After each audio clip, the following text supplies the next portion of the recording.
Plastic surgery అంటే ఏంటి? మన ఫీచర్స్ని ఇంకొంచెం న్యాచురల్గా ఎన్హాన్స్ చేస్తామని. కొంతమంది స్టెరాయిడ్ ఇంజెక్షన్స్ తీసుకుంటారు బాడీ తొందరగా పెరగడానికి. ప్లాస్టిక్ సర్జరీ చేసుకున్నంత మాత్రాన మళ్ళీ అన్హెల్దీ లైఫ్ స్టైల్ దగ్గరికి వెళ్ళిపోతే మీరు మళ్ళీ your results will get hampered. Fat fill చేయడం, ఇంప్లాంట్ అనేది రెండు సేమ్ అంటే కేటగిరీ కిందకి వస్తుంది అనుకో. ఓవర్ నైట్ ప్లాస్టిక్ సర్జరీ జరగంగానే నేను దీపిక పడుకొని అయిపోవాలి నేను. సో క్యాన్సర్ అనేది దానికి అనేక రకమైన కారణాలు ఉన్నాయండి. చిన్న ఏజ్లోనే ఇండస్ట్రీకి వచ్చేస్తున్నారు. All those are absolutely commercial tricks తప్ప. నార్మల్గా ఇప్పుడు సర్జరీస్ అన్నీ ఒక సైడ్ అయితే మిగతా కొన్ని ప్రోడక్ట్స్ తెస్తున్నారు. ఇలాగా ఒక హీరోయిన్ లా అవ్వాలనుకుంటారు, వాళ్ళ ఎక్స్పెక్టేషన్ మైండ్ లో పెట్టుకుని ఒక ప్లాస్టిక్ సర్జన్ దగ్గరికి వెళ్ళి నేను ఇలా కావాలి అని చెప్పి ఆ హీరోయిన్ ఫోటో చూపిస్తారు. రియాలిటీకి తీసుకురావాలి వాళ్ళని. Everybody cannot be Aishwarya Rai.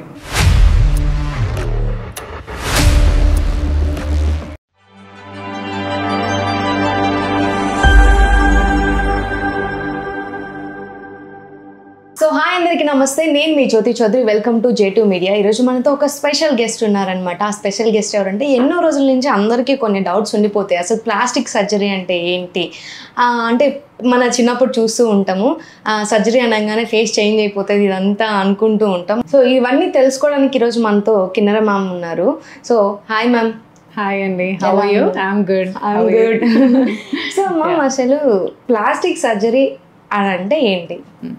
So plastic surgery అంటే మనం వినంగానే అదొక ఆర్టిఫిషియల్గా ఒక ఫేస్ మార్చేయడం, ఒక పర్సన్ ఇంకొక పర్సన్ లాగా చేసేయడం, మూవీస్లో కనిపించేలాగా అదంతా రియల్ లైఫ్లో జరగదు.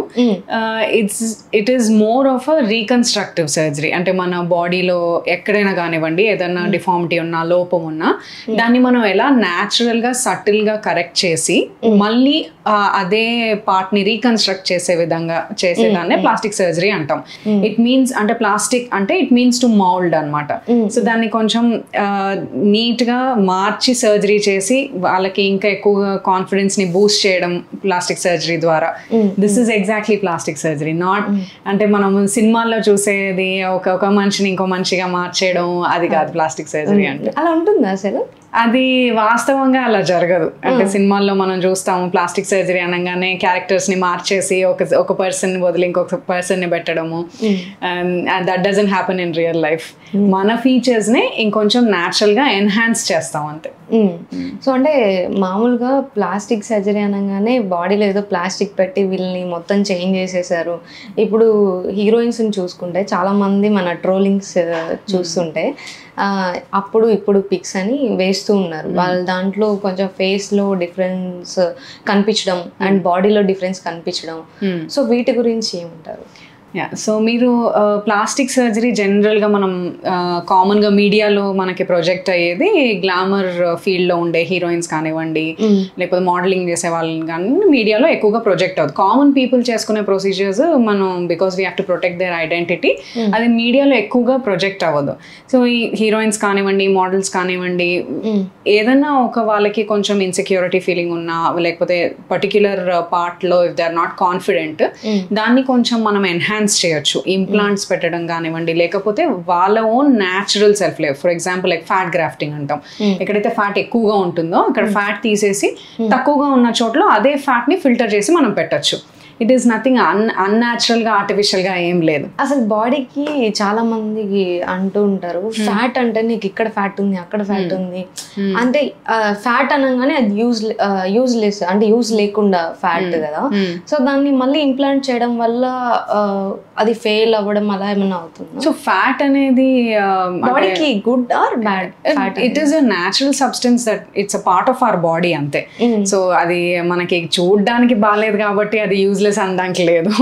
సో ఫ్యాట్ అనేది కొన్ని చోట్ల ఇప్పుడు ఫర్ ఎగ్జాంపుల్ మనం ఇప్పుడు బాపు బొమ్మల్ని చూసినా లేకపోతే మన ఇండియన్ మైథాలజీలో స్కల్ప్చర్స్ ని చూసినా పర్టిక్యులర్ కాంటూర్ ఒకటి ఫెమినైన్ కాంటూర్ ఆ షేప్ అన్నది రావాలి అంటే పర్టిక్యులర్ పార్ట్స్ లో ఫ్యాట్ ఎక్కువగా కొన్ని పార్ట్స్ లో తక్కువగా ఉండడం చూస్తే మనకు ఆ పర్ఫెక్ట్ కాంటూర్స్ అనేవి వస్తాయి. సో ఎక్కువగా ఉన్న చోట్ల ఫ్యాట్ ని తీసి అదే ఫ్యాట్ ని మళ్ళీ మనం ఫిల్టర్ చేసి స్టెరైల్ గా ఇంజెక్ట్ చేస్తాం. ఎక్కడైతే తక్కువగా ఉందో బ్రెస్ట్ లో కానివ్వండి ఫేస్ లో కానివ్వండి ఎక్కడైనా మనం ఇంజెక్ట్ చేయొచ్చు. అది మన ఓన్ ఫ్యాట్ కాబట్టి అది అందులో సైడ్ ఎఫెక్ట్స్ కానివ్వండి లేకపోతే ఇది చెడు ఫ్యాట్ అంటే చెడు మళ్ళీ దాన్ని ఇంజెక్ట్ చేయడం అన్నది అట్లా ఏం ఉండదు. అంటే పర్టిక్యులర్ పార్ట్ లో తక్కువగా ఉంది కాబట్టి అందులో మనం ఎక్కువగా ఫిల్ చేస్తున్నాం ఫ్యాట్ ని అంతే.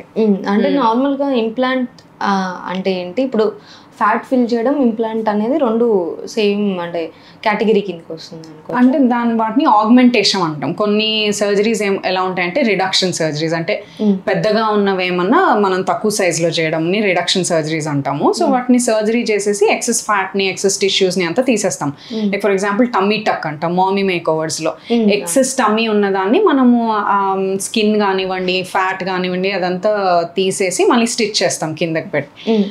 ఇప్పుడు కొంతమందికి ఏంటంటే బ్రెస్ట్ చిన్నగా ఉంటుంది, దాన్ని పెద్దగా ఎన్హాన్స్ చేయాలంటే ఐదర్ ఇంప్లాంట్ అన్నా పెట్టాలి, అంటే ఇట్ ఇస్ ఫారెన్ మెటీరియల్ అనమాట బాడీ ఇంప్లాంట్ అనేది. సో అది జనరల్ గా సిలికాన్ వాడుతూ ఉంటాం. సలైన్ ఇంప్లాంట్స్ ఉంటాయి, సిలికాన్ ఇంప్లాంట్స్ ఉంటాయి విచ్ ఆర్ అంటే బాడీ యాక్సెప్ట్ చేస్తుంది ఆ ఫారెన్ మెటీరియల్ ఏం రియాక్షన్ లేకుండా. So it is safe. మన FDA అప్రూవ్డ్ ఇంప్లాంట్స్ ఇవన్నీ కూడా బాడీకి సేఫ్ గానే ఉంటాయి. ఎలాంటి ఇది పెట్టడం వల్ల ఎలాంటి హాని జరగదు. అవైనా పెట్టొచ్చు, లేదా మన ఓన్ సబ్స్టెన్స్ మజిల్ కానివ్వండి ఫ్యాట్ కానివ్వండి మన బాడీ నుంచి తీసి ఇంకెక్కడైనా కూడా దాని బ్లడ్ సప్లైతో మళ్ళీ పెట్టొచ్చు మళ్ళీ రీకన్స్ట్రక్ట్ చేయడానికి. సో ఈ రెండిట్లో మనం ఆప్షన్స్ రెండు పేషెంట్ కి ఇవ్వచ్చు, ఏది బెటర్ అన్నది కూడా. ఇప్పుడు మన ఓన్ బాడీ సబ్స్టెన్స్ వాడితే ఎలా ఉంటుందంటే మనం ఫ్యాట్ తీసి ఒక దగ్గర నుంచి తీసి ఇంకో దగ్గర పెట్టినప్పుడు అందులో కొంతవరకు అబ్జార్బ్ అయిపోతుంది, అరౌండ్ సమ్ 30% to 40% అబ్జర్వ్ అయిపోతుంది. ఆ రిమైనింగ్ 60 to 70% అనేది అలానే ఉంటుంది. But it also depends on ఆ పర్టిక్యులర్ పర్సన్ ది మెటబాలిజం ఎలా ఉంది అన్న దాన్ని బట్టి కూడా మనము డిసైడ్ ఎగ్జాక్ట్ గా ఎంత పెట్టామో అంతే ఉంటది అని మనం గ్యారంటీ ఇవ్వలేము. అదే ఇంప్లాంట్ అనుకోండి, దాని పర్టిక్యులర్ వాల్యూమ్, దాని డైమెన్షన్స్, దాని లెంత్, హైట్, ప్రొజెక్షన్ అవన్నీ ఉంటాయి కదా. ఎగ్జాక్ట్ గా మనం ఎంతైతే మనం ఇంప్లాంట్ తీసుకొని అది పెడతామో ఎగ్జాక్ట్ గా అదే షేప్, అదే హైట్, అదే వాల్యూమ్ ఉంటుంది. మనం ఫ్యాట్ పెట్టినట్లయితే అది ఎంత వరకు అబ్జార్బ్ అవుతుంది, ఎంత వరకు అక్కడ ఉండి ఎంత వరకు మనకు రిజల్ట్ వస్తుందని ఎగ్జాక్ట్ గా చెప్పలేము. ఆల్సో ఈ ఫ్యాట్ లాంటివి పెట్టినప్పుడు ఏమవుతుందంటే ఒకవేళ ఎక్కువగా అబ్జార్బ్ అయిపోవచ్చు, అలాంటప్పుడు ఇంకొక సెకండ్ సిట్టింగ్ అవసరం పడుతుంది. అదే ఇంప్లాంట్ అనుకోండి ఒకటేసారి మనం పెట్టేయచ్చు, సింగిల్ సిట్టింగ్ లో అయిపోతుంది. ఎగ్జాక్ట్ డైమెన్షన్స్ మనకు తెలుస్తాయి కాబట్టి. అంటే ఓకే, ఇప్పుడు ఈ డైమెన్షన్స్ చూసిన తర్వాత మీరు ఇంప్లాంట్ బెటరా లేదా ఫ్యాట్ ఫిల్లింగ్ చేయడం బెటరా రెండు డిసైడ్ చేస్తాము. ఆల్సో సటిల్ చేంజ్ కావాలి, న్యాచురల్ గా కనిపించాలి. కొంతమంది ఇష్టపడరు, ఫారెన్ మెటీరియల్ బాడీలో ఉండడం ఇష్టపడరు అనమాట. అది వాళ్ళకి ఒక అపోహ ఉంటుంది, దీనివల్ల ఏమన్నా మనకి ఏమన్నా క్యాన్సర్ వస్తుందో లేకపోతే అది పెట్టిన ఇంప్లాంట్ బయటకు వచ్చేస్తుందేమో, ఇన్ఫెక్షన్ వస్తుందేమో, ఇలాంటి అపోహలన్నీ చాలా ఉంటాయి. అలా భయపడినట్లయితే మన ఓన్ ఫ్యాట్ కానివ్వండి బాడీ సబ్స్టెన్స్ వాడొచ్చు. దీనివల్ల ఏమవుతుందంటే మనం ఎగ్జాక్ట్ గా మనం అనుకున్న రిజల్ట్ ఇవ్వలేము. ఇట్ డిపెండ్స్ మన తర్వాత బాడీ ఎలా రియాక్ట్ అవుతుందో దాన్ని బట్టి అలా. అదే ఇంప్లాంట్ అనుకోండి, మనం జనరల్ గా క్యాల్కులేట్ చేస్తాం ఈ డైమెన్షన్స్ కి ఈ ఇంప్లాంట్ సరిపోతుంది అని, ఎగ్జాక్ట్ గా అంతే రిజల్ట్ వస్తుంది. ఓకే, ఇప్పుడు నార్మల్ గా హీరోయిన్స్ లో చూసుకుంటే ఇప్పుడు చిన్న ఏజ్ లోనే ఇండస్ట్రీకి వచ్చేస్తున్నారు. అంత చిన్న ఏజ్ చిన్నదే కానీ వాళ్ళు కట్అవుట్లు కానీ లేకపోతే వాళ్ళు ఉండడం కానీ సో మొత్తం ఒక ఏజ్ అంటే ఒక 25-26 years లాగా కనిపిస్తున్నారు. అంటే అది ఏ టైప్ అనుకోవచ్చు? అన్ఫార్చునేట్లీ చాలా మంది ఏంటంటే కొంతమంది స్టెరాయిడ్ ఇంజెక్షన్స్ తీసుకుంటారు బాడీ తొందరగా పెరగడానికి. సో అవన్నీ కొంచెము not safe for the body, because అది జస్ట్ మన స్కిన్ మీదనో లేకపోతే పర్టికులర్ పార్ట్ మీద కాకుండా ఓవరాల్గా లంగ్స్ మీద, కిడ్నీస్ మీద, హార్ట్ మీద ఎఫెక్ట్ అవుతుంది. కాబట్టి అంటే త్వరగా వాళ్ళు మెచ్యూర్గా కనిపించడానికి కొంచెము కొంచెం మెచ్యూర్డ్గా కొంచెము కాంటూర్స్ ఇంకా బాగా ఎన్హాన్స్ అయ్యేలాగా కనిపిస్తుంది. But it is not safe. So but plastic surgery ద్వారా ఏంటంటే మీకు పర్టిక్యులర్ పార్ట్ ని ఎంటైర్ బాడీకి ఎఫెక్ట్ అవ్వకుండా ఏదైనా మీకు పర్టిక్యులర్ పార్ట్ తో మీకు ఇబ్బందిగా ఉందంటే దాన్ని మాత్రమే కరెక్ట్ చేయొచ్చు. దీనివల్ల మొత్తం బాడీ ఏం సఫర్ అవ్వదు, ఇంటర్నల్ ఆర్గన్స్ లో ఎలాంటి ఎఫెక్ట్ పడదు. దీని సైడ్ ఎఫెక్ట్ వచ్చేసి హార్ట్ మీద, కిడ్నీ మీద అలాంటి ఇబ్బందులు ఏమీ ఉండవు. మీకు ఏ పార్ట్ లో ఇబ్బంది ఉంది అనుకుంటే దానికి మాత్రమే సర్జరీ చేయొచ్చు. ఓకే. ఇప్పుడు అంటే లైక్ పాత హీరోస్ చూసుకున్నా లేకపోతే ఇప్పుడు హీరోస్ ఇప్పుడు కంపారిజన్ చేసి ఫొటోస్ పక్క పక్కన వేసి అప్పుడు హీరో ఇలా ఉన్నాడు, ఈయన నా హీరో అని ట్రోలింగ్ చేస్తుంటారు కదా. సో వాళ్ళు కూడా ఎక్కువ ప్లాస్టిక్ సర్జరీ చేసుకొని వచ్చారు అని తెలిసిపోతుంది కంప్లీట్ గా. సో కొంతమంది న్యాచురల్ గా చేస్తారని విన్నాను. సో కొంతమంది లైక్ కంపారిజన్ తెలిసిపోతుంది. సో దాన్ని ఎలా అనుకోవచ్చు? అంటే నిజంగా అలా చేసి కనిపిస్తుంది అని అనుకోవచ్చా లేకపోతే ఎలా? అంటే ఇప్పుడు కొంతవరకు అది న్యాచురల్గా మీరు ఎక్సర్సైజ్ చేయడం కానివ్వండి, వర్కౌట్ చేయడం కానివ్వండి, లైఫ్ స్టైల్ చేంజెస్ వల్ల కొంత డిఫరెన్స్ అయితే డెఫినెట్లీ పాసిబుల్. ఇప్పుడు ఫర్ ఎగ్జాంపుల్ బాగా వెయిట్ ఎక్కువ ఉన్నారు అనుకుంటే నెక్స్ట్ ప్రాపర్ డైట్ ఎక్సర్సైజ్ వల్ల ఎంతో కొంత బరువు అయితే తగ్గొచ్చు. బట్ కంప్లీట్గా ఇప్పుడు ఒక ఫర్ ఎగ్జాంపుల్ దవడ కానివ్వండి, ముక్కు కానివ్వండి, అది కంప్లీట్గా డిఫార్మ్డ్గా ఉంది, దవడ బాగా లోపలికి ఉంది, దాన్ని బయటికి తేవాలి, మంచి షేప్ రావాలి, వి షేప్. ఇప్పుడు స్పెషలీ మెన్లో మాస్కులైన్ ఫీచర్స్ కావాలి, ఆ వి షేప్ కావాలి, నెక్ షార్ప్ ఫీచర్స్ ఉండాలి. ముక్కులో ఏమైనా ఇప్పుడు ఎక్సర్సైజ్ చేయడం వల్ల ముక్కునైతే మార్చలేం కదా, అలాంటి కొన్ని ఫీచర్స్ మన ప్రామినెంట్గా కనిపించే ఫీచర్స్ని షార్ప్గా చేయాలనుకుంటున్నాం, ఎన్హాన్స్ చేయాలనుకుంటున్నాం అంటే ఓన్లీ వేస్ సర్జరీ అండి, ప్లాస్టిక్ సర్జరీ మాత్రమే. బట్ ఇప్పుడు అందరికీ ప్లాస్టిక్ సర్జరీనే దారా అంటే that's not the ultimate solution. డెఫినెట్గా ఎక్సర్సైజ్ అనేది ఉండాలి, హెల్దీ లైఫ్ స్టైల్ ఉండాలి, డయట్ మనం ప్రాపర్గా తీసుకోవాలి. వీటన్నిటితో పాటు plastic surgery is advised. Particular part ని మీరు ఎన్హాన్స్ చేసుకోవాలి అనుకుంటే. ప్లాస్టిక్ సర్జరీ చేసుకున్నంత మాత్రాన మళ్ళీ అన్హెల్దీ లైఫ్ స్టైల్ దగ్గరికి వెళ్ళిపోతే మీరు మళ్ళీ your results will get hampered. So surgery చేయించుకున్న తర్వాత కూడా మీరు you have to follow proper diet, exercise అన్ని చూసుకుంటూ ఉండాలి. బట్ అన్ని రిజల్ట్స్ ఓన్లీ ఎక్సర్సైజ్ డయట్ ద్వారా అవ్వదు. స్టబర్న్ ఫ్యాట్ ఉంటుంది పర్టికులర్ ఏరియాలో, ఎంత ఎక్సర్సైజ్ చేసినా ఎంత కష్టపడినా ఆ ఫ్యాట్ అనేది పోదు. సో స్పెషల్లీ పోస్ట్ ప్రెగ్నెన్సీ కానివ్వండి, లేకపోతే ఈ థైస్ దగ్గర కానివ్వండి, సాడిల్ బ్యాగ్స్ రీజన్లో లవ్ హ్యాండిల్స్ అంటాము, ఇలా మొండిగా ఉంటుంది అనమాట ఫ్యాట్. అక్కడ ఎంత ఎక్సర్సైజ్ చేసినా ఎంత డైట్ చేసినా కానీ అక్కడ నుంచి ఫ్యాట్ కదలదు. రిమైనింగ్ ఏరియాస్లో డెఫినెట్గా మీరు you will see an improvement. Long టర్మ్గా డిసిప్లిన్గా మీరు వర్కౌట్ చేస్తే డెఫినెట్గా రిజల్ట్స్ ఉంటుంది. బట్ ఈ స్టబర్న్ ఏరియాస్కి మనం డిఫరెన్స్ తీసుకురావాలి అంటే డెఫినెట్గా plastic surgery is the only way. Okay. నార్మల్గా ఇప్పుడు సర్జరీస్ అన్నీ ఒక సైడ్ అయితే మిగతా కొన్ని ప్రోడక్ట్స్ తెస్తున్నారు మన వాళ్ళు. ఎక్కువ ప్రోడక్ట్స్, ఈ బ్రెస్ట్కి ఈ ప్రోడక్ట్ వాడితే ఇలా వస్తుంది అలా వస్తుంది అని చెప్పేసి, అది ఎంతవరకు ట్రూ? నేను విన్నాను సమ్ సీరమ్స్ వాడితే బ్రెస్ట్ సైజ్ ఇంక్రీజ్ అవుతుందని. All those are absolutely commercial tricks తప్ప దానివల్ల ₹1 ఉపయోగం ఉండదండి అస్సలు. సో అవన్నీ కూడా డెఫినెట్లీ ఫాల్స్ మిత్స్. అవన్నీ కూడా ఎలాంటి సీరమ్స్ వల్ల కానివ్వండి, లేకపోతే ఎక్సర్సైజ్ వల్ల కానివ్వండి, కొన్ని వాక్యూమ్ థెరపీస్, కప్పింగ్ ఇవి అంటున్నారు, యూ సీయింగ్ ఇట్ ఇన్ ఈ పార్లర్స్ లో చేస్తున్నారు అలాంటి ప్రొసీజర్స్. దయచేసి అలాంటివి ఏమీ చేసుకోవద్దు, బికాస్ దానివల్ల it's definitely not approved by FDA. So అది మెడికల్ ఫీల్డ్కి సంబంధించింది అయితే కాదు.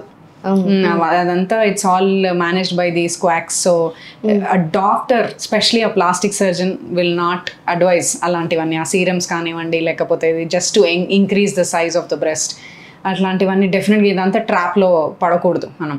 So there are only 2 ways, either healthy lifestyle, workout and all that, లేదా ప్లాస్టిక్ సర్జరీ. అంతే తప్ప ఈ సీరమ్స్ వాడడం వల్ల, కప్పింగ్ చేయడం వల్ల దానివల్ల బ్రెస్ట్ సైజ్ అయితే ఇంక్రీజ్ అవ్వదు. ఓకే. అంటే మాక్సిమం వాళ్ళు అంటే కొన్ని టెక్నిక్స్ యూజ్ చేస్తున్నారు. లైక్ ఇప్పుడు ఒక ప్రోడక్ట్ సేల్ చేయాలంటే కమర్షియల్ అయిపోయింది బాగా ఎక్కువ. ఇప్పుడు ఈవెన్ ఈ ప్రోడక్ట్స్ అనే కాదు, ఇప్పుడు కొంతమంది డాక్టర్స్ చూసుకుంటే మనం ఒక క్లినిక్ వెళ్ళినా కానీ లేకపోతే ఎక్కడైనా వెళ్ళినా కూడా వాళ్ళకి అవసరం లేకపోయినా సరే మీరు ఈ ప్రోడక్ట్ వాడండి ఇంకా బాగుంటారు, ఈ ప్రోడక్ట్ వాడండి, ఈ టెక్నిక్స్ అందరికి తెలుస్తూ ఉంటాయి. బట్ అందరూ ఆ భ్రమలోనే పడిపోతారు, అది అందరికీ కామన్ అయిపోయింది. సో కొంతమంది ఎక్కువ ప్రిఫర్ చేసేది లేదు, మీరు ఇవి చేసుకోండి, మనీ వాళ్ళు ఎలా అయితే కమర్షియల్ గా వస్తారో సో అలా చేస్తున్నారు. ఎంతవరకు ఎలా అయితే మనము కరెక్ట్ గా వాళ్ళని నమ్మొచ్చు, వీళ్ళు చెప్పే మాటలు నమ్మొచ్చు, మనం వీళ్ళు చెప్పే ప్రొసీజర్ వెళ్ళొచ్చు అని అంటే తెలుసుకోవాలంటే ఎలా? 2 things అండి. ఒకటి, అసలు మీరు ఎవరిని కన్సల్ట్ అవుతున్నారు? ఓకే, డాక్టరా కాదా, బోర్డ్ సర్టిఫైడ్ పర్సనా కాదా అని, రియల్ డిగ్రీస్ ఉన్నాయా? ఈ మధ్య చాలా మంది చిన్న చిన్న కోర్సెస్ చేసేసి చిన్న చిన్న ఫెలోషిప్స్ అవి ఇవి చేసేసి డాక్టర్ అని చెప్పేసి they are doing the cosmetic treatments. So అది మాక్సిమం అందరూ మా డాక్టర్స్ అందరం కలిసి we're trying to stop all that, but still కొంతమంది ఆ భ్రమలో పడిపోయి వెళ్తున్నారు. సో ఫస్ట్ ఆఫ్ ఆల్ మీరు ఎవరిని చూస్తున్నారు? ఈ కాస్మెటిక్ సర్జరీకి సంబంధించి if you have to consult someone, there is only one person, plastic surgeon. ఇంకా ఫుల్ స్టాప్. దాంతో అక్కడ పక్కన ఇంకేమి వేరే ఆల్టర్నేటివ్స్ లేవు. సో స్కిన్ కి సంబంధించి డెఫినెట్లీ డర్మటాలజిస్ట్ కొన్ని ఓవర్లాప్ అవుతూ ఉంటాయి, వాళ్ళు చూస్తారు, మేము కూడా చూస్తాము. కొన్ని వాళ్ళు ప్రొసీజర్స్ చేస్తారు, మేము ప్రొసీజర్స్ చేస్తాం. బట్ కాస్మెటిక్ సర్జరీ చేయాలి, నైఫ్ పెట్టాలి పేషెంట్ మీద అంటే it has to be a plastic surgeon only. ఇంకా వేరే ఎవరి దగ్గరికి కూడా మేము కాస్మెటిక్ సర్జన్స్ అంటే వెళ్ళకూడదు. You have to check their degrees. Also ఇప్పుడు దెర్ ఆర్ అసోసియేషన్స్ అనమాట, Indian Association of Aesthetic Plastic Surgeons అని, International Society of Aesthetic Plastic Surgeons అని, we are all members of it. So first మీరు ఎవరి దగ్గరికి వెళ్తున్నారు, వాళ్ళు జెన్యూనా కాదా? ఒకసారి మనం చిన్న ప్రోడక్ట్ కొనడానికి, ఒక చీర కొనడానికి మనం ఎంత రీసెర్చ్ చేస్తాం. అలాంటిది if you have to go under the knife, ఒక ప్లాస్టిక్ సర్జరీ చేయించుకోవాలి, ఒక సర్జరీ చేయించుకోవాలి అంటే you definitely have to research about the doctor. So ఆ డాక్టర్ క్వాలిఫికేషన్స్ ఏంటి, ఎలాంటి పేరుంది, ఎలాంటి సర్జరీస్ చేస్తున్నారు. ఇంకొకటి, అన్రియలిస్టిక్ ఎక్స్పెక్టేషన్స్ మనకు ఉండకూడదు ఫస్ట్ ఆఫ్ ఆల్. ఓకే, అంటే నేను ఓవర్ నైట్ ప్లాస్టిక్ సర్జరీ జరగంగానే నేను దీపిక పడుకొని అయిపోవాలి, నేను సమంత అయిపోవాలి, నేను ఐశ్వర్య అయిపోవాలి, ఇలాంటి అన్రియలిస్టిక్ ఎక్స్పెక్టేషన్స్ అనేది మనకు ఉండకూడదు ఫస్ట్ ఆఫ్ ఆల్. అలా ప్రామిస్ చేసే డాక్టర్స్ కూడా మీరు నమ్మొద్దు. నేను ఇలా చేస్తాను అలా చేస్తాను అన్న డాక్టర్స్ ని కూడా మీరు నమ్మొద్దు. Okay, the doctor has to be genuine and మన ఎక్స్పెక్టేషన్స్ కూడా రియలిస్టిక్ గా ఉండాలి, జెన్యూన్ గా ఉండాలి. సో మనకున్న ఫీచర్ ని కొంచెం ఎన్హాన్స్ చేసుకోగలగాలి. అండ్ ఆ డాక్టర్ కూడా మీకు ఎక్స్ప్లెయిన్ చేసేటప్పుడు కానీ, మీకు ఆ ప్రొసీజర్ ఎక్స్ప్లెయిన్ చేసేటప్పుడు కానీ దాని రిజల్ట్స్ కూడా మీరు కావాలంటే డాక్టర్తో ఇంతకుముందు చేసిన సర్జరీస్ రిజల్ట్స్ అడగొచ్చు, వాళ్ళు చూపిస్తారు, మీరు డిస్కస్ చేయొచ్చు ఎలా వస్తుంది రిజల్ట్ అన్నది. ఈ మధ్య వీ హ్యావ్ 3D యాప్స్ అవన్నీ వస్తున్నాయి. సో మీ పిక్చర్స్ అందులో పెట్టి మేము మీకు ఎడిట్ చేసి చూపించగలుగుతాము. అప్రాక్సిమేట్గా ఇలా ఇంచుమించుగా ఇట్లా వస్తుంది అని చూపించగలుగుతాం. అంతేగాని వేరే హీరోయిన్కి చూపించి ఇలా చేస్తాం అలా చేస్తాం అన్న డాక్టర్స్ని నమ్మొద్దు. And specially if they say we're cosmetic surgeons అని అంటే మాత్రం అసలు వాళ్ళు ప్లాస్టిక్ సర్జన్సా కాదా అన్నది చూసుకోవాలి మీరు ఫస్ట్. ఎవరు పడితే వాళ్ళు ఈ మధ్య కాస్మెటిక్ ట్రీట్మెంట్స్ చేస్తున్నారు డెఫినెట్ గా. సో ఈవెన్ స్కిన్ ప్రాబ్లమ్స్ ఉన్నా you have to go to only a dermatologist. So ఎవరు పడితే వాళ్ళు ఏదో కోర్స్ చేసేసి మేము ట్రీట్ చేస్తాము అన్న వాళ్ళ దగ్గర మీరు వెళ్ళకూడదు. అదొకటి చూసుకోవాలి. బికాస్ రియల్ ఐ మీన్ ఇన్ని ఇయర్స్ చదువుతాం మేము, ఆల్మోస్ట్ 15 years చదివి దాని తర్వాత ఫెలోషిప్స్ చేసి కాన్ఫరెన్సెస్ అటెండ్ అయ్యి అప్డేట్ చేసుకొని నాలెడ్జ్ అంతా ఇన్ని ఇయర్స్ ఎక్స్పీరియన్స్తో ఎవరికి ఏ ట్రీట్మెంట్ చేయాలో అన్నది మాకు కరెక్ట్ ఐడియా ఉంటుంది. అన్నెసెసరీగా జస్ట్ ఆ ప్రోడక్ట్స్ సెల్ చేయడం కోసము ట్రీట్మెంట్ చేయాలని అలాంటి ఉద్దేశం ఎటువంటి డాక్టర్కి ఉండదు. ఓకే, సో జెన్యూన్ డాక్టర్స్ ఎప్పుడు కూడా అలా కమర్షియల్గా ట్రీట్ చేయాలని చూడరు. Because ultimately patient satisfaction is very important. మళ్ళీ వాళ్ళు మా దగ్గరికి రావాలి వెనక్కి కంప్లీట్గా క్యూర్ అయిన తర్వాత. సో ప్రోడక్ట్స్ సెల్ చేయడం అన్నది ఇంపార్టెంట్ కాదు.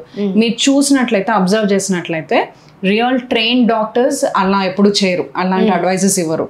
People who are not doctors, people who have not even done MBBS, ఊరికే ఏదో కోర్సెస్ చేసి మేము కాస్మెటిక్ డాక్టర్స్ అని చెప్పుకునే వాళ్ళు మాత్రమే అలాంటి పనులు చేస్తూ ఉంటారు. సో ఆ ట్రాప్లో పడకుండా చూసుకోవాలి. ఓకే, సో నార్మల్గా ఈ మధ్యకాలంలో ఎక్కువ అది కూడా ట్రోల్ చేస్తున్నారు, ఫిల్లర్స్ ఎక్కువ ఇంజెక్ట్ చేయడం వల్ల వాళ్ళ ఫేస్ ఏలియన్ లాగా అయిపోతుంది. ఓకే, సో అది ఎంతవరకు అంటే చేసుకోవచ్చు చేసుకోకూడదు? ఇంత MBBS అని ఒకటి ఉంటదంట ఫిల్లింగ్ లో. సో ఓవర్ గా ఫిల్ చేసుకోవడం వల్ల ఇప్పుడు స్కిన్ వైట్ అవ్వడానికి కొన్ని ఉంది. సో అవన్నీ ఎంతవరకు కరెక్ట్ అంటే మన బాడీకి?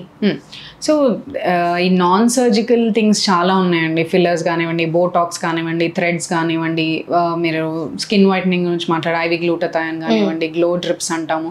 ఇవన్నీ కూడా ఫస్ట్ ఆఫ్ ఆల్ ఒక డాక్టర్ మిమ్మల్ని ఎగ్జామిన్ చేసి మీకు సేఫా కాదా అని చూసి కరెక్ట్ అమౌంట్ మీకు అడ్మినిస్టర్ చేయాలి. ఫిల్లర్స్ కానివ్వండి, బోటాక్స్ కానివ్వండి, ఇవన్నీ కూడా ఎనాటమీ కరెక్ట్గా తెలిసి ఉండాలి ఫస్ట్ ఆఫ్ ఆల్. సో ఎగ్జాక్ట్గా ఎంత అమౌంట్ ఎక్కడ ఏ ప్లేస్లో ఇవ్వాలో చూసి ఇచ్చినట్లయితే దానివల్ల ఎలాంటి సైడ్ ఎఫెక్ట్స్ ఉండవు. And all these are temporary. Maximum మీకు 6 months to 1 year or 1.5 year దీని లైఫ్ స్పాన్. ఇప్పుడు బోటాక్స్ అయితే ఓన్లీ 4 to 6 months. ఫిల్లర్స్ అనుకుంటే ఒక 1 year to 1.5 year maximum. Threads కానివ్వండి ఏమన్నా. ఇంకా ఈ అదర్ హైడ్రోఫేషియల్స్ ఆర్ మెడిఫేషియల్స్, ఐవి గ్లూటథయాన్స్, ఈ గ్లో డ్రిప్స్, ఇవన్నీ కూడా టెంపరీ ఎఫెక్ట్సే వస్తాయి. బట్ అది ఒక డాక్టర్ అడ్మినిస్ట్రేట్ చేసినప్పుడు మీకు అది సూట్ అవుతుందా లేదా చూసుకొని ఏమన్నా అవసరమైతే ఏమైనా బ్లడ్ టెస్ట్ చేసి మీకు కరెక్ట్గా అందరికీ ఒకటేలా ఉండదు అనాటమీ. సో చూసి వాళ్ళు ఎవరికి ఎక్కడ ఎంత ఇవ్వాలో చూసి అడ్మినిస్టర్ చేస్తే ఇట్ ఈస్ ప్రిటీ సేఫ్. కానీ ఇప్పుడు కొంతమంది ఎలా ఉంటారంటే అన్రియలిస్టిక్గా నాకు ఇంకా ఎక్కువ కావాలి. ఇప్పుడు ఫర్ ఎగ్జాంపుల్ లిప్ ఫిల్ చేసాం అనుకోండి, ఫిల్లర్ లిప్లో వాడాం, వాళ్ళకి ఇంకా ఎక్కువ పౌటీ లిప్స్ కావాలి, ఇంకా ఎక్కువ కావాలి, అన్యాచురల్గా ఆర్టిఫిషియల్గా కనిపిస్తుంది. దెన్ ఇట్ ఈస్ అంటే ఇప్పుడు ఎంత ఎక్కువ ఫిల్ చేసాం అన్నది కాదు ఇంపార్టెంట్, ఎంత న్యాచురల్ గా ఫిల్ చేసాం అన్నది చాలా ఇంపార్టెంట్. సో ఒకసారి ఫిల్ చేసిన తర్వాత బయట వాళ్ళకి ఈ పేషెంట్ ఏదో చేయించుకున్నారు, ఫిల్లర్స్ చేయించుకున్నారు అన్నది తెలియకూడదు అనమాట. ఇట్లా తెలియకుండా న్యాచురల్ గా సటిల్ గా చేయాలి. ఏదో చేయించుకున్నారు అని తెలిసిపోయింది అంటే that means it's not done properly. So తెలిసి తెలియనట్టుగా అట్లా అంటే న్యాచురల్ గా ఉండాలి, సటిల్ గా ఉండాలి రిజల్ట్స్. బయట వాళ్ళు అంటే ఎక్కువ దొరకరు కానీ లైక్ ఇండస్ట్రీ వాళ్ళు ఆటోమేటిక్ గా దొరికిపోతున్నారు. బికాస్ స్క్రీన్ మీద ఉంటారు, స్టేజ్ పైన మొత్తం ఫోకస్ అంతా వాళ్ళ మీదే ఉంటది. సో డెఫినెట్ గా ఈజీగా తెలిసిపోతుంది. బట్ వాళ్ళకైనా కానివ్వండి సటిల్ గా చేసి న్యాచురల్ గా చేస్తే మాత్రము అంటే కనిపెట్టలేం చేసాము అన్నది తెలియకూడదు. అలాగే న్యాచురల్ గా చేయాలి. ఓవర్ ఫిల్లింగ్ చేస్తే ఆర్టిఫిషియల్ గా ఉంటది, మనకు చూడడానికి కూడా అన్యాచురల్ గా ఉంటది. సో సర్జరీస్ అనగానే మనకు బాగా గుర్తొచ్చేది ముంబై. సో ప్రతి ఒక్కరు ఎక్కువ ట్రాన్స్ దగ్గర నుంచి వింటూ ఉంటాం, సర్జరీస్ అనగానే ముంబైలో చేసుకొని వచ్చాం అని చెప్పేసి. సో ఇక్కడ ముంబైకి డిఫరెన్స్ ఏంటి? అంటే ప్రైస్ తక్కువని అక్కడ వెళ్తారా, లేదంటే ఇక్కడ ఎలా ప్రైసింగ్ రెండు కంపేర్ చేస్తే ఎలా ఉంటుంది? అంటే ఏం లేదు, ఇప్పుడు ముంబై, ఢిల్లీ లాంటి ప్లేసెస్లో ఏంటంటే బికాస్ ఆఫ్ ద కల్చర్ కానివ్వండి, అవేర్నెస్ కానివ్వండి, number of people who get plastic surgery are more. ఎక్కువ మంది అక్కడికి వెళ్ళి చేయించుకుంటూ ఉంటారు. And also Mumbai is a place for the glamour world, ఈ హాలీవుడ్ అందరూ అక్కడే ఉంటారు కాబట్టి number of people who get it done are more there. అంతే, అది ఒకప్పుడు. కానీ ఇప్పుడు చూసినట్లయితే మనము హైదరాబాద్ నుంచి మనం ఒక కాస్మెటిక్ సర్జరీ చేయించుకోవాలంటే హైదరాబాద్ దాటి వెళ్ళాల్సిన అవసరమే లేదు. There are good number of very well trained plastic surgeons in Hyderabad, and number of centers who are doing it are also more. Ippudu very trained manchiga international ga train ayi ochina plastic surgeons unnaru. Equipment aithe top class, mana international ga vere countries lo dorike equipment anta kuda ippudu Hyderabad lo dorukutundi. Hyderabad daati vellalsina avasaram anedi lene ledu. So ఇప్పుడు మనం ముంబై కానీ ఢిల్లీ కానీ లేదా కొంతమంది Turkey, Istanbul అలా వెళ్ళి చేయించుకుంటూ ఉండేవాళ్ళు. ఇప్పుడు దానివల్ల ట్రావెల్ ఎక్స్పెన్సెస్ ఒకటి. నెంబర్ 2, మీకు డైరెక్ట్గా డాక్టర్తో ఎక్కువ ఫాలో అప్ ఉండదు. వెళ్ళి సర్జరీ చేసుకొని మళ్ళీ ఫ్లైట్ ఎక్కి వెనక్కి వస్తే సరిపోదు కదా, ఫాలో అప్లో ఉండాలి. అన్నిసార్లు ట్రావెల్ చేయలేము. It's not good. సర్జరీ జరిగిన వెంటనే అన్నిసార్లు ట్రావెల్ చేయడము. సో మీకు ఏమైనా డౌట్స్ ఉన్నా కానీ మళ్ళీ ఆ కనెక్షన్ ఉండదు డాక్టర్తో. సో ఇలా ట్రావెల్ చేసి సర్జరీ చేయించుకోవడం అన్నది it is not really advised ఇప్పుడు. బట్ అవసరం కూడా లేదు అసలు, because we have very good plastic surgeons in Hyderabad. And కావాల్సిన అన్ని సర్జరీస్ ఇక్కడ జరుగుతున్నాయి. ఈ సర్జరీ హైదరాబాద్లో జరగట్లేదు అనేదే లేదు అసలు. సో వరల్డ్ ఏవైతే సర్జరీస్ చేస్తున్నామో అలాంటి అన్ని సర్జరీస్ హైదరాబాద్లో చేస్తున్నాం ఇప్పుడు. ప్రైస్ ఎలాంటి డిఫరెన్స్ ఉండదు, బికాస్ ఇదివరకు ఏంటంటే తక్కువ మంది కాస్మెటిక్ సర్జన్స్ ఉండేవాళ్ళు. ఇంప్లాంట్స్ కానివ్వండి ఏదైనా వాడుతున్నాం దూరం నుంచి తెప్పించాల్సి వచ్చేది, బయట నుంచి ఇంపోర్ట్ చేయాల్సి వచ్చేది. ఇప్పుడు చాలా కంపెనీస్ మన ఓన్ కంట్రీలో మ్యానుఫ్యాక్చర్ అవుతున్నాయి, ఇండియాలో మ్యానుఫ్యాక్చర్ అవుతున్నాయి. చాలా మంది డిస్ట్రిబ్యూటర్స్ మన దగ్గర నుంచే అవి ప్రైస్ తగ్గించి, ఇప్పుడు ప్లాస్టిక్ సర్జరీ అనగానే it's only for the rich famous elite group of పీపుల్కి అని ఒక ఇది ఉంటుంది. ఇప్పుడు అలా లేదు, అఫోర్డబుల్గా చేస్తున్నారు చాలా వరకు, ప్రైజెస్ అన్ని కూడా తగ్గాయి, ఇంప్లాంట్స్ కానివ్వండి ఏదైనా కానివ్వండి, అండ్ నార్మల్ పీపుల్కి అందుబాటులో ఉండేలాగా ఉందన్నమాట. సో ట్రావెల్ చేసి వేరే ప్లేస్కి వెళ్ళాల్సిన అవసరమే లేదు. ఇంతకు అంటే ఇప్పుడు అవుట్ ఆఫ్ కంట్రీ నుంచి ఇండియా వచ్చి చేసుకోవాలి. ఎగ్జాక్ట్లీ, అవును. ఇప్పుడు అది ట్రెండ్ రివర్స్ అయింది అనమాట. ఇప్పుడు we have a lot of international clients. ఇదే వరకు బయటకు వెళ్లాల్సి వచ్చేది. ఇప్పుడు మనకి the number of surgeons here who are trained, very well trained, top notch surgeons ఉన్నారు మొత్తం హైదరాబాద్ లో కూడా. అందరూ plastic surgeons are fantastic in Hyderabad. So ఇంత మంచి ఎక్విప్మెంట్ ఉంది, ఇంత మంచి ప్లాస్టిక్ సర్జన్స్ ఉన్నప్పుడు వెళ్లాల్సిన అవసరం ఏముంది? We're getting a lot of clients వేరే కంట్రీస్ నుంచి కానివ్వండి, ఈవెన్ యూకే యుఎస్ నుంచి కూడా. అక్కడ లేరని కాదు కదా plastic surgeons, of course the plastic surgeons are very well trained there, but still మనకి ప్రైస్ ఇండియాలోనే తక్కువ. అందుకనే they fly to India, get the surgeries done and మళ్ళీ వెళ్ళిపోతూ ఉంటారు. మళ్ళీ మన ఇండియా వాళ్ళు ఏంటంటే కొంచెం టచ్ లో కూడా ఉంటారు, ఏ ప్రాబ్లం వచ్చినా వెంటనే. ఇది ఇప్పుడు అవుట్ ఆఫ్ కంట్రీ వెళ్ళి మీరు అన్నట్టు ముంబై వెళ్ళి చేసుకొని వస్తే మళ్ళీ మనకు డాక్టర్ తో కనెక్షన్ ఉండదు, ఒకవేళ ఏమైనా ప్రాబ్లం అయినా. సో ఇలా అనుకోవచ్చు. యా, డెఫినెట్ గా. సో హైదరాబాద్ లో అంటే మన ఓన్ ప్లేస్ లో ఎప్పుడైనా సరే మనం దగ్గరలో ఉండి ఆ సర్జన్ తో కాంటాక్ట్ లో ఉంటే, బికాస్ సర్జరీ అనేది it's the lifetime thing అనమాట. ఇట్స్ ఒకసారి జరిగి ఇంకా అయిపోతే కాదు, you have to stay in touch with the surgeon. తర్వాత ఏమైనా కాంప్లికేషన్స్ ఉన్నా you have to be in touch. కాబట్టి మన ఓన్ ప్లేస్ లో చేసుకుంటే సేఫ్ గా ఉంటది. ఓకే.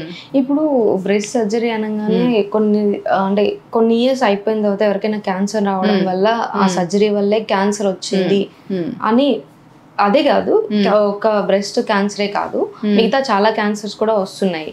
అంటే సర్జరీ చేయడం వల్లనే అలా వస్తున్నా, లేకపోతే డిఫాల్ట్ గా ఏమైనా లైక్ వాళ్ళ ఫ్యామిలీ జీన్స్ నుంచి ఉండడం అలా ఏమన్నారు? యా, సో క్యాన్సర్ అనేది దానికి అనేక రకమైన కారణాలు ఉన్నాయండి. డెఫినెట్లీ జెనెటిక్స్ ఒకటి, లైఫ్ స్టైల్ ఒకటి, వాళ్ళ డిఎన్ఏ ఒకటి, మల్టిపుల్ రీజన్స్ ఉన్నాయి. ఇప్పుడు స్మోకింగ్, ఆల్కహాల్ ఇవన్నీ కూడా రిస్క్ ఫ్యాక్టర్సే క్యాన్సర్ కి. సో ప్లాస్టిక్ సర్జరీ చేసుకోవడం వల్ల క్యాన్సర్ రావడం అన్నది it's a very very bad myth అనమాట. బట్ బ్రెస్ట్ లో yes there are reported cases worldwide లో, చాలా తక్కువ కేసెస్, ఎక్కడో చాలా తక్కువగా మనం వింటూ ఉంటాము బ్రెస్ట్ క్యాన్సర్ ఉంది అని చెప్పేసి. బట్ అలా అని చెప్పి బ్రెస్ట్ ఇంప్లాంట్ పెట్టిన ప్రతి పేషెంట్కి క్యాన్సర్ వస్తుంది అన్నది ఏం లేదు. అలా అయితే మనం అసలు బ్యాన్ చేస్తారు ఇలాంటి సర్జరీస్ అని. సో ఇట్స్ ప్రిటీ సేఫ్ అండి. ముందు సర్జరీ చేసుకునే ముందే మనం ఒకసారి స్క్రీన్ చేసుకుంటాము పేషెంట్ని, ఎలాంటి వీళ్ళకి క్యాన్సర్ లేదు అన్నది ఒకసారి మనం ముందే చూసుకుంటాము. ఇంప్లాంట్ పెట్టిన తర్వాత రెగ్యులర్గా ఫాలోఅప్లో ఉంటాము. పేషెంట్ని 5 years కానివ్వండి 10 years వరకు కూడా ఫాలో అప్ చేస్తూ ఉంటాము. ఏమన్నా డౌట్ ఉన్నా కానీ ఇంప్లాంట్ పెట్టిన తర్వాత కూడా స్క్రీనింగ్ చేయొచ్చు. చిన్న స్టేజ్లో ఉన్నప్పుడే, ఎర్లీ స్టేజ్లో ఉన్నప్పుడే డిటెక్ట్ చేయొచ్చు. రెగ్యులర్గా క్యాన్సర్ ట్రీట్మెంట్ ఏదైతే ఉందో ప్లాస్టిక్ సర్జరీ వల్ల అయితే ఆ ట్రీట్మెంట్కి ఎలాంటి అడ్డంకు రాదు. సో దానికి దీనికి సంబంధం లేదు. వెరీ రేర్ రిపోర్టెడ్ కేసెస్ అలా ఉన్నాయి. బట్ దాని వల్ల మనం భయపడాల్సిన అవసరమే లేదు అసలు. Because the number of plastic surgeries that we're doing daily basis లో ఎన్నో చేస్తూ ఉన్నాం. ఒక్క మన హైదరాబాదే కాకుండా అన్ని ప్రపంచవ్యాప్తంగా ఎంతో మంది ప్లాస్టిక్ సర్జన్స్ ఎన్నో సర్జరీస్ చేస్తున్నారు పర్ డే. అందరికీ క్యాన్సర్ వస్తుందని ఏం లేదు కదా. It's a very very very rare condition అనమాట. దానివల్ల మనం భయపడాల్సిన అవసరం లేదు అసలు. ఇప్పుడు మామూలుగా సర్జరీస్ అనగానే ఇండస్ట్రీ వల్ల ఎక్కువ అక్కడక్కడ కనపడుతూ ఉంటారు. సో ఎక్కువ అని కూడా అనుకోవచ్చు. కానీ బట్ మీ దగ్గర ఇప్పుడు దాకా చాలా మందికి ఆల్రెడీ ఇంప్లాంట్ చేసి ఉంటారు కదా. సో ఎక్కువ మంది ఇండస్ట్రీ నుంచి వస్తున్నారా, లేదంటే లైక్ బయట అవుట్ సైడ్ పీపుల్ ఎక్కువ, నార్మల్ పీపుల్ ఎక్కువ వస్తారు? అలా ఏం లేదండి. అంటే అందరూ ఓన్లీ ఇండస్ట్రీ వాళ్ళే వస్తారు, గ్లామర్ వరల్డ్ కి సంబంధించిన వాళ్ళే వస్తారు అనేది ఏం లేదు.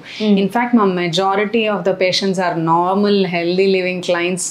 మీరు నేను లాగా జస్ట్ నార్మల్ క్లయింట్స్ అనమాట. So they belong to software కానివ్వండి, లేకపోతే majority of the doctors also get plastic surgeries done. Normal even హౌస్ వైఫ్స్, మదర్స్ ప్రెగ్నెన్సీ తర్వాత మామీ మేక్ ఓవర్ అనేవి చేస్తూ ఉంటాము. సో ఇవన్నీ కూడా నార్మల్ పీపుల్కి. ఇప్పుడు 10 మంది ఉన్నారంటే ఆ 10 మందిలో 10 మంది కూడా potential clients to get a plastic surgery done. నేను సినీ ఫీల్డ్కే సంబంధించి ఉండాల్సిన అవసరమేం లేదు. ప్రతి ఒక్కరికి ఇప్పుడు ఒకరికి ఫ్యాట్ ఎక్కువ ఉండొచ్చు, ఒకరికి ఐబ్రోస్ దగ్గర ప్రాబ్లం ఉండొచ్చు, ఒకటి ముక్కు ప్రాబ్లం ఉండొచ్చు, ఒకరికి బ్రెస్ట్ చిన్నదిగానో పెద్దదిగానో ఉండొచ్చు. అలా మల్టిపుల్ ప్రాబ్లమ్స్ ఉండొచ్చు. అదొక జబ్బులాగా కాదు, బట్ ఇప్పుడు 10 మంది ఉంటే 10 మంది కూడా క్లయింట్స్ అవ్వచ్చు మనకి అట్లా. సో సినీ ఫీల్డ్ అనే కాదు, majority of the chunk normal general normal public అని. సో అంటే ఇప్పుడు చాలా మంది చెప్పుకోలేకపోతున్నారు మనకి ఈ సర్జరీ చేయించుకోవాలి అంటే. ఇప్పుడు మనం చెప్పాలా, సిగ్గుపడుతుంది అంటే షై ఫీలింగ్ ఉంటుంది అందరికి. సో ఇండస్ట్రీ వాళ్ళకి కానీ బయట వాళ్ళకి కానీ ఇప్పుడు ఎలా ట్రీట్ చేస్తారంటే వాళ్ళని ఇప్పుడు వచ్చి మాట్లాడడానికి కూడా ఇబ్బంది పడుతూ ఉంటారు. సో మీ దగ్గర స్టార్ హాస్పిటల్లో ఒక స్పెషాలిటీ ఉంది అని విన్నా. యా, సో ఇప్పుడు ప్లాస్టిక్ సర్జరీ అనగానే కొంచెం కాస్మెటిక్ సర్జరీ అంటే అదొక టాబు డెఫినెట్లీ. అంత ఫ్రీగా వాళ్ళు ఓపెన్ గా చెప్పుకోలేరు. ఈ సర్జరీ చెప్పుకోవాల్సిన అవసరం కూడా లేదండి. We respect your privacy, identity and all that is kept very very securedly. So so మా హాస్పిటల్, స్టార్ హాస్పిటల్ అయితే we have a separate wing plastic సర్జరీకి. ఇట్స్ అ ప్రైవేట్ ఏరియా ఉంది మాకు. So only clients of plastic సర్జరీగా ఈ floor కి enter అవ్వగలుగుతారు. So we have complete గా, మీరు సెటప్ చూసినట్లయితే కంప్లీట్ గా వెరీ ఫార్మల్ గా ఉంటుంది. హాస్పిటల్ అన్నట్టు, హాస్పిటల్ అన్న ఫీలింగ్ రాదు మీకు. It will just be like casual గా you are just having a talk with doctor లా ఉంటుంది. ఒక పేషెంట్ డాక్టర్, మనం ఒక హాస్పిటల్ కి వచ్చాం, మనకు ఒక జబ్బు ఉంది అలాంటి రాదు. So it's more of a casual talk లాగా ఉంటుంది అనమాట. సో అన్ని we make sure that the clients are not overcrowded. We have a lot of guest lounges అన్ని ఉన్నాయి అండ్ ప్రైవసీ మెయింటైన్ చేస్తాము. We make sure that individual గా we are giving attention to each client. Celebrities కి separate entrance ఉంది. So definite గా అది privacy అనేది అది మనం ఆ కంఫర్ట్ లెవెల్ ఇస్తేనే you will be able to get the cosmetic surgeries done. So వేరే ఇప్పుడు నాకు మోకాళ్ళ సర్జరీ ఉంది, నాకు కిడ్నీ సర్జరీ ఉంది అని చెప్పుకోవడానికి ఏమి ఇబ్బందిగా ఫీల్ అవ్వరు. బట్ నేను లైపోసక్షన్ చేయించుకోవాలి, నేను బ్రెస్ట్ సర్జరీ చేయించుకోవాలంటే డెఫినెట్ గా కొంచెం ఎంతైనా ఇబ్బందిగా ఫీల్ అవుతారు. But we make sure that privacy is definitely, అది మాకు అంటే ఐడెంటిటీ కానివ్వండి, ప్రైవసీ కానివ్వండి, we make sure that it is taken care of. Okay, normal గా బయట సర్జరీస్ చేయించుకొని అవి ఫెయిల్ అయ్యి మళ్ళీ మీ దగ్గరకు వచ్చిన కేసెస్ ఏమన్నా డీల్ చేశారు? డెఫినెట్ గా. సో ఇది పర్టిక్యులర్ గా ఎవరి దగ్గర చూస్తామైతే అంటే ఇందాక మీకు చెప్పినట్లు అన్రియలిస్టిక్ ఎక్స్పెక్టేషన్స్ ఎవరికైతే ఉంటాయో, ఇప్పుడు ఒకలాగా ఒక హీరోయిన్ లా అవ్వాలనుకుంటారు, వాళ్ళ ఎక్స్పెక్టేషన్ మైండ్ లో పెట్టుకుని ఒక ప్లాస్టిక్ సర్జన్ దగ్గరికి వెళ్ళి నేను ఇలా కావాలి అని చెప్పి ఆ హీరోయిన్ ఫోటో చూపిస్తారు. ఆ plastic surgeon or it could be a plastic surgeon, normal surgeon కూడా ఎవరైనా, లేకపోతే డాక్టర్ కూడా కాకపోవచ్చు ఒక్కొక్కసారి. వాళ్ళు ఏంటి చేస్తామని చెప్పి వీళ్ళకి అన్రియలిస్టిక్ గా ప్రామిసెస్ చేసేసి they will do some surgery. అది సర్జరీ కాదు, ఇట్స్ బుచరీ లాగా. అండ్ ఆబ్వియస్లీ వాళ్ళ client will get disappointed. So అలాంటి వాళ్ళు మళ్ళీ మా దగ్గరకు వస్తారు డెఫినెట్ గా సెకండరీ కరెక్షన్స్ కోసం అని ఖచ్చితంగా వస్తారు. అప్పుడు మనము బాగా చాలా జాగ్రత్తగా డీల్ చేయాల్సింది ఏంటంటే ఫస్ట్ పేషెంట్ ఎక్స్పెక్టేషన్స్ ని దించాలి, రియాలిటీకి తీసుకురావాలి వాళ్ళని. Everybody cannot be Aishwarya Rai. So first వాళ్ళు అసలు ఎగ్జాక్ట్ గా వాళ్ళకి ఎలాంటి రిజల్ట్ కావాలనుకుంటున్నారు. అండ్ ఆల్రెడీ ఒకసారి సర్జరీ జరిగినప్పుడు దాన్ని మళ్ళీ అదే పార్ట్ మీద మళ్ళీ సర్జరీ చేసినప్పుడు డెఫినెట్ గా అంత న్యాచురల్ గా అయితే ఉండదు, కొంచెం కాంప్లికేటెడ్ గానే ఉంటుంది ఆ కేసు డీల్ చేయడం. సో ఫస్ట్ వాళ్ళకి ఎక్స్ప్లెయిన్ చేసి దాని తర్వాత మనం ఎలాంటి రిజల్ట్ ఇవ్వగలుగుతామో వాళ్ళకి చెప్పి డెఫినెట్ గా కరెక్షన్ సర్జరీస్ అయితే చేయొచ్చు. And it's pretty common. చాలా మంది ఒక దగ్గర చేయించుకొని మళ్ళీ నాకు ఇంకా ఎక్కువ కావాలి లేదా ఇంకా వేరేలా కావాలి అని చెప్పి ఇంకో ప్లాస్టిక్ సర్జన్ దగ్గరికి వెళ్ళి చేయించుకుంటారు. ఇప్పుడు ఏంటి అంటే we have to explain them. First patient ని counselling is very very important. అవసరం అయితే ఒక్కొక్కసారి వాళ్ళని సైకాట్రిస్ట్ దగ్గరకు కూడా పంపిస్తాం. ఓకే, వాళ్ళకి సైకాట్రిక్ కౌన్సిలింగ్ చేయించి అన్రియలిస్టిక్ గా ఉంటే వాళ్ళని మొత్తం నార్మల్ గా వాళ్ళకి రియాలిటీకి తీసుకొచ్చి only then we go for the secondary surgery. Okay, so normal గా సర్జరీస్ ఇప్పుడు ఫిల్లింగ్ ఎలానో 6 months ఇలా అంటూ ఉంటారు. సర్జరీస్ ఎంతవరకు గ్యారంటీ ఇవ్వచ్చు? సో ఇప్పుడు ప్లాస్టిక్ సర్జరీలో ఎలా అంటే ఇప్పుడు నాన్ సర్జికల్ సర్జికల్ గా ఉంది. నాన్ సర్జికల్ అయితే మనకి డౌన్ టైం తక్కువ ఉంటుంది, కొంచెం క్విక్ ఫిక్స్. ఇప్పుడు కొంతమందికి అంత they don't have downtime కి అంత టైం లేదు, రెస్ట్ తీసుకోవడానికి టైం లేదు, లేదా they have to travel abroad or ఏమైనా ఈవెంట్స్ ఉండొచ్చు. So they not ready for plastic surgeries అనుకుంటే అండ్ ఆల్సో కొంచెం సటిల్ డిఫరెన్స్ కావాలి వాళ్ళకి అండ్ తక్కువ టైంలో కావాలి, క్విక్ ఫిక్స్ కావాలి అంటే we have non surgical options అండి. ఫిల్లర్స్ కానివ్వండి, బోటాక్స్ కానివ్వండి, థ్రెడ్స్ కానివ్వండి, ఇలాంటివన్నీ ఉన్నాయి. Some non surgical body contouring కూడా ఉంది, హైఫో అంటాము, మార్ఫియస్, ఇవన్నీ మల్టిపుల్ సిట్టింగ్స్ పడతాయి. బట్ స్టిల్ క్విక్ ఫిక్స్ అనమాట, అంటే ఎక్కువ రెస్ట్ అవసరం లేదు. తర్వాత ఇవి టెంపరీ రిజల్ట్సే, పర్మనెంట్ కాదు. మళ్ళీ మల్టిపుల్ సెషన్స్ మీకు అవసరం అవుతాయి డెఫినెట్గా. అండ్ మీకు రిజల్ట్ కూడా డ్రాస్టిక్గా తెలియదు అనమాట, కొంచెం సటిల్గానే తెలుస్తుంది డిఫరెన్స్. బట్ కాస్మెటిక్ సర్జరీ ఎలా అంటే జనరల్గా అయితే you don't need multiple sittings ఆ సేమ్ సర్జరీకి. ఫర్ ఎగ్జాంపుల్ టమీ టక్ చేసాం అనుకుంటే వి అడ్వైజ్ ఫ్యామిలీ కంప్లీట్ అయిపోయిన తర్వాత, పిల్లల్ని కండం అయిపోయిన తర్వాత ఆ ఎక్సెస్ టమ్మీని అంతా తీసేసి మనం టమీ టక్ చేసిన తర్వాత జనరలీ మీరు పోస్ట్ ఆప్ డాక్టర్స్ చెప్పే అడ్వైస్ ఫాలో అయ్యి హెల్దీ లైఫ్ స్టైల్ చూసుకొని ఎక్సర్సైజ్ అంతా చేస్తే ఖచ్చితంగా ఇట్స్ అ పర్మనెంట్ రిజల్ట్. మళ్ళీ అవసరం ఉండదు. Maybe 10-15 years or 20 years down the lane మళ్ళీ మీరు ఆబ్వియస్లీ మనం ఏజ్ అవుతున్నాం కదా, డెఫినెట్ గా ఏజింగ్ అనేది ఉంటుంది కాబట్టి అప్పుడు దానివల్ల కొంచెం చేంజెస్ వస్తాయి. కానీ జనరల్ గా ఒకసారి టమీ టక్ చేసిన తర్వాత మళ్ళీ second time, third time, fourth time tummy టక్ అవసరం అనేది ఉండదు. ఇప్పుడు బ్రెస్ట్ కి సంబంధించిన సర్జరీస్ చేసినా కూడా ఇప్పుడు ఇంప్లాంట్ పెట్టామనుకోండి, అది ఒక 10-15 years వరకు ఆ ఇంప్లాంట్ లైఫ్ ఉంటుంది. సో ఇప్పుడు బ్రెస్ట్ కి సంబంధించింది అనుకోండి, ఆ ఇంప్లాంట్ పెడితే దానికి 10-15 years లైఫ్ ఉంటుంది. సో 10-15 years తర్వాత ఇన్ జనరల్ న్యాచురల్ గా ఏజింగ్ వల్ల ఆ ఇంప్లాంట్ కి మీరు దానికంటే పెద్ద సైజ్ కావాలనుకుంటే డెఫినెట్ గా ఆ ఇంప్లాంట్ తీసి మళ్ళీ ఇంకొక ఇంప్లాంట్ పెట్టొచ్చు. బట్ అది మాక్సిమం 1 or 2 లైఫ్ టైమ్ లో ఒక 1 or 2 times సర్జరీ అవసరం ఉంటుంది తప్ప రిపీటెడ్ గా ఇలా తరచుగా ఎవ్రీ ఇయర్ చేయించుకోవాల్సిన అవసరం ఏమి ఉండదు కాస్మెటిక్ సర్జరీస్. కొన్ని సర్జరీస్ మాత్రం ఒకసారి చేసుకుంటే పర్మనెంట్ రిజల్ట్. ఇప్పుడు ఫర్ ఎగ్జాంపుల్ హెయిర్ ట్రాన్స్ప్లాంట్ ఉంది, మల్టిపుల్ టైమ్స్ చేసుకోవాల్సిన అవసరం లేదు. ఒకసారి హెయిర్ ట్రాన్స్ప్లాంట్ చేసామంటే it is your own natural hair that we are giving you, కాబట్టి it's a permanent result. Provided మీరు కరెక్ట్ గా డాక్టర్స్ చెప్పిన అడ్వైస్ ఫాలో అవ్వాలి. మీరు సర్జరీ చేయించేసుకొని నా ఇష్టం నాది, నేను ఎలా తింటా అలా తింటా, ఎలా అంటే అలా ఉంటా అంటే కుదరదు. కరెక్ట్ గా మీరు ఫాలో అయితే రిజల్ట్స్ డెఫినెట్ గా పర్మనెంట్ గా ఉంటాయి. ఒకే ఒక క్వశ్చన్, సో నార్మల్గా ఇప్పుడు బయట ఏంటంటే ఎక్కువ మనం చూసుకుంటుంటే ఎక్కువ వాళ్ళు కొంతమంది స్కిన్ కి డోస్ ఎక్కువ తీసుకోవడం, కానీ ఇప్పుడు ఎగ్జాంపుల్ ఆర్తి అగర్వాల్ సర్జరీస్ వల్లనే చనిపోయిందని చెప్పేసి అప్పటికంటే ఇప్పుడు ఎక్కువ ట్రెండ్ అవుతుంది. సో మిగతా వాళ్ళు కూడా కొన్ని ఎక్కువ డోస్ తీసుకోవడం వల్ల లైక్ స్కిన్ బూస్టర్స్ కానీ ఇవన్నీ తీసుకోవడం వల్ల కూడా వాళ్ళు హెల్త్ హాస్పిటల్ అంటే ఏమంటారు లైక్ హాస్పిటల్ కి వెళ్ళిపోయి డిశ్చార్జ్ అయ్యి వాళ్ళు హెల్త్ ప్రాబ్లమ్ లో పడిపోయారు. అవి చెప్పే థింగ్స్ కాదని చెప్పేసి ఎవరు బయటకు చెప్పట్లేదు. సో ఈ స్కిన్ వైట్నింగ్ కానీ ఇవన్నీ ఎంతవరకు సెక్యూర్, మన న్యాచురల్ బెటర్ అంటారా లేదంటే ఈ బూస్టర్స్ బెటర్ అంటారా? సో మీకు ఇందాక చెప్పినట్లే ఎవరు చేస్తున్నారు అన్నది ఇంపార్టెంట్. సో డాక్టర్స్ దగ్గరికి మీరు వెళ్తే డెఫినెట్ గా మీకు మిమ్మల్ని ఎగ్జామిన్ చేసి మీకు బ్లడ్ టెస్ట్ అన్ని చేసి అన్ని చూసుకొని మీకు అడ్మినిస్టర్ చేస్తారు కాబట్టి దానివల్ల ఎలాంటి ప్రాబ్లం జరగదు. సో సర్జరీ కానివ్వండి లేకపోతే డ్రగ్స్ కానివ్వండి, drugs in the sense medicines నేను అన్నది, సో మెడిసిన్స్ కానివ్వండి లేకపోతే ఏదైనా ప్రోడక్ట్స్ కానివ్వండి, ఏదైనా ప్రొసీజర్స్ కానివ్వండి, అవి ఎంతవరకు సేఫ్ అన్నది only doctors can decide. Okay, so patient ని ఎగ్జామిన్ చేసి కరెక్ట్ గా ఎంతవరకు చేయాలో అంతవరకు చేస్తే ఇట్ ఈస్ వెరీ సేఫ్ అండి, ఇష్యూ ఏం లేదు. న్యాచురల్ గా మీరు తీసుకునే కేర్ కానివ్వండి అవన్నీ మేము చేసిన ప్రొసీజర్స్ తర్వాత అయినా ముందైనా ఖచ్చితంగా అయితే ఫాలో అవ్వాల్సిందే మీరు ఆ ప్రొసీజర్స్ అన్ని. ఈ మేము చేసే ఎక్స్ట్రా ప్రొసీజర్స్ వల్ల మీరు ఇంకొంచెం ఫాస్ట్ గా రిజల్ట్స్ వస్తాయి అంతే, and it is very safe. కాకపోతే మీరు ఎవరి దగ్గర చేయించుకుంటున్నారు అన్నది ఇంపార్టెంట్. ఏంటంటే బ్రెస్ట్ ప్లాస్టిక్ సర్జరీ చేయించిన తర్వాత కొంతమంది మ్యారీడ్ అయ్యే వాళ్ళు ఉంటారు.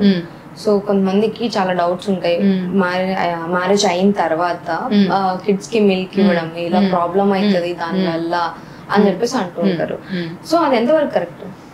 ఇప్పుడు ట్రూ ఆర్ అదేం లేదండి, ఇట్స్ అ ఫాల్స్ థింగ్ ఉంది, అది మెత్తే. ఇప్పుడు బ్రెస్ట్ ఇంప్లాంట్ పెట్టడం వల్ల డెఫినెట్ నేను చాలా మంది majority of the clients who come to us పెళ్లికి ముందు వస్తారు, పెళ్లికి ముందే ఇంప్లాంట్ పెట్టించుకోవాలని వస్తారు. సో గ్లాండ్ కింద పెడతాము లేదా మజిల్ వెనకాల పెడతాం. మనం మజిల్ వెనకాల ఇంప్లాంట్ పెట్టినట్టయితే అసలు దానికి మిల్క్ ఇవ్వడానికి సంబంధం ఏం లేదు. న్యాచురల్ గానే మదర్ ఎలా లాక్టేట్ అవుతుందో బ్రెస్ట్ ఇంప్లాంట్ పెట్టిన తర్వాత కూడా అలాగే లాక్టేట్ అవ్వచ్చు. ఈవెన్ గ్లాండ్ కింద పెట్టినా కూడా మనం డక్ట్ ని గ్లాండ్ ని డిస్టర్బ్ చేయం. సో అక్కడ పెట్టినా కూడా still mother can give milk. In జనరలే మామూలుగానే నార్మల్ మదర్ బ్రెస్ట్ ఇంప్లాంట్ పెట్టండి పెట్టకపోనివ్వండి, ఒక 30 to 40% of the mothers will not be able to lactate because of various reasons. అంటే జెనెటిక్స్ కానివ్వండి, వాళ్ళది లైఫ్ స్టైల్ వల్ల కానివ్వండి, they will not be able to lactate. అంతేగాని ఇంప్లాంట్ పెట్టడం వల్ల అయితే అది అంత దానివల్ల పాలు ఇవ్వడానికి అయితే ఇబ్బంది ఏమీ ఉండదు. సో హ్యాపీగా పెళ్లికి ముందే పిల్లల్ని కనడం కంటే ముందే బ్రెస్ట్ ఇంప్లాంట్ పెట్టుకోవచ్చు. ఒకే ఒక డిసడ్వాంటేజ్ ఏంటి అంటే ప్రెగ్నెన్సీ వల్ల బాడీలో సర్టన్ చేంజెస్ వస్తాయి. మళ్ళీ బ్రెస్ట్ సైజ్ పెరగడము, తగ్గడము, స్కిన్ లాక్స్ అవ్వడము అవన్నీ ఉంటాయి. కాబట్టి మనము ముందు పెట్టిన ఇంప్లాంట్ ప్రెగ్నెన్సీ తర్వాత అంత ప్రాపర్ రిజల్ట్ ఇవ్వకపోవచ్చు. సో అప్పుడు మళ్ళీ ఏమైనా కొంచెం కరెక్టివ్ సర్జరీస్ ఏమైనా చేయాల్సి వస్తుంది. ఒక్కొక్కసారి ఇంప్లాంట్ సైజ్ పెంచాల్సి వస్తుంది. స్కిన్ ఎక్సెస్ అయిపోయి లాక్స్ గా ఉండడం వల్ల ఇంప్లాంట్ సైజ్ అనేది మార్చవచ్చు మళ్ళీ. అంతే తప్ప దానివల్ల బేబీకి కానివ్వండి, లేకపోతే మదర్కి కానివ్వండి, ప్రెగ్నెన్సీకి కానివ్వండి ఎలాంటి ఇబ్బంది ఏమీ ఉండదు. ఓకే.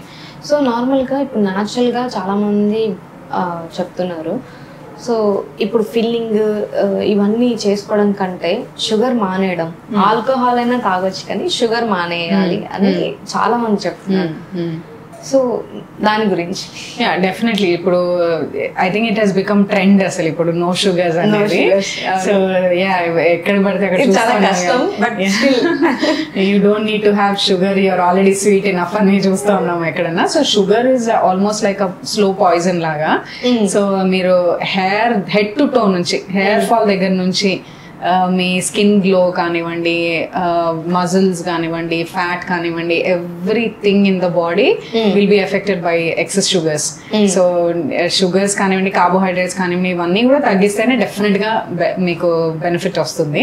ఇన్ జనరల్ మేము ఎలాంటి కాస్మెటిక్ సర్జరీ చేసినా కూడా we give a particular diet to the patient.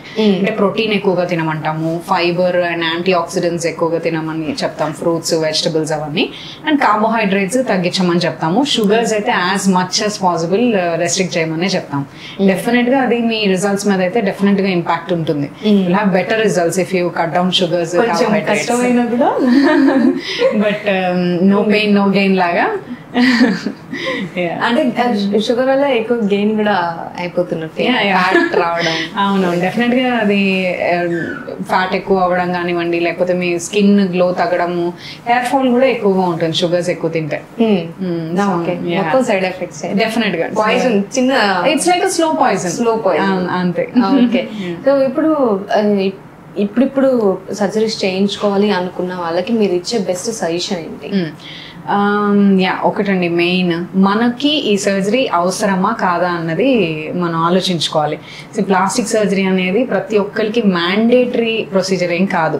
So అందరికీ ఏవో ఒక లోపాలు ఉంటాయి. అది లోపం అని కూడా మనం అనుకోకూడదు. ఫస్ట్ ఆఫ్ ఆల్ దాన్ని మనం ఓవర్కమ్ చేయగలుగుతామా లేదా అన్నది మనం ఒకవేళ ఆలోచించుకొని అది నిజంగా మనకు అవసరమా కాదా అనేది మనం ఆలోచించుకోగలిగితే డెఫినెట్ గా మనము all of us are adults. First of all ఇది చిన్నపిల్లలు కాదు. సో అడల్ట్స్ కి you have that ability to think and decide for yourself. అది మనకు ఖచ్చితంగా అవసరమా కాదా అన్నది ఒకటి ఆలోచించుకోవాలి. తరచుగా మీకు అదే గుర్తొచ్చి దానివల్ల మీ కాన్ఫిడెన్స్ దెబ్బతింటుంది, దానివల్ల మీ పర్ఫార్మెన్స్ ఇది ప్రాబ్లం అవుతుంది అనుకుంటే సొల్యూషన్ అయితే మన ముందే ఉంది. Okay, we have the top notch plastic surgeons in Hyderabad and we have good equipment, మంచి సెంటర్స్ ఉన్నాయి, సొల్యూషన్స్ అయితే ఉన్నాయి. So why not get it done అంతే. ఇఫ్ అది మీరు ప్రోస్ అండ్ కాన్సిక్వెన్సెస్ ఒకసారి లాభ నష్టాలు ఏంటి అన్నది మీ ప్లాస్టిక్ సర్జన్ తో మీరు కన్సల్టేషన్కి వచ్చినప్పుడు మీరు డిస్కస్ చేసుకోవాలి ఖచ్చితంగా.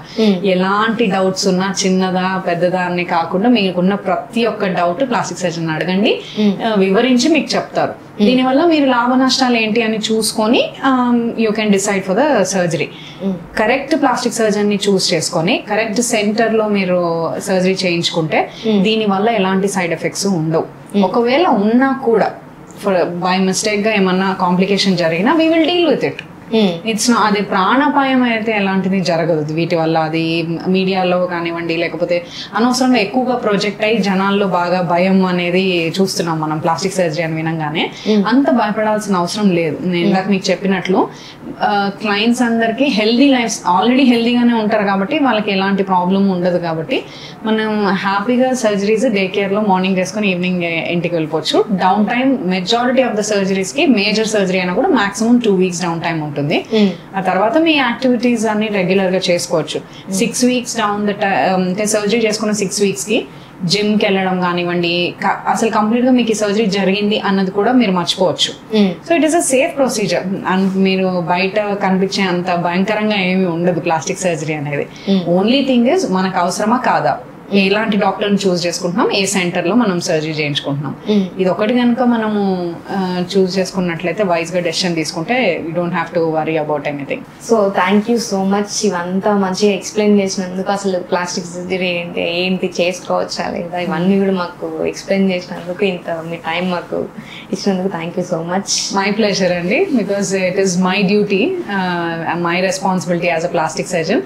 అంటే ఇంత అపోహలు ఉన్నప్పుడు జనరల్ పబ్లిక్ లో ఏది నిజం అన్నది మనం అందరికి చెప్తే డెఫినెట్ గా వాళ్ళు తెలుసుకొని ముందుకు వస్తారు అనే ఒక ఆశతో మేము ఇవన్నీ అవేర్నెస్ ప్రోగ్రామ్స్ అన్ని చేస్తా ఉన్నాము.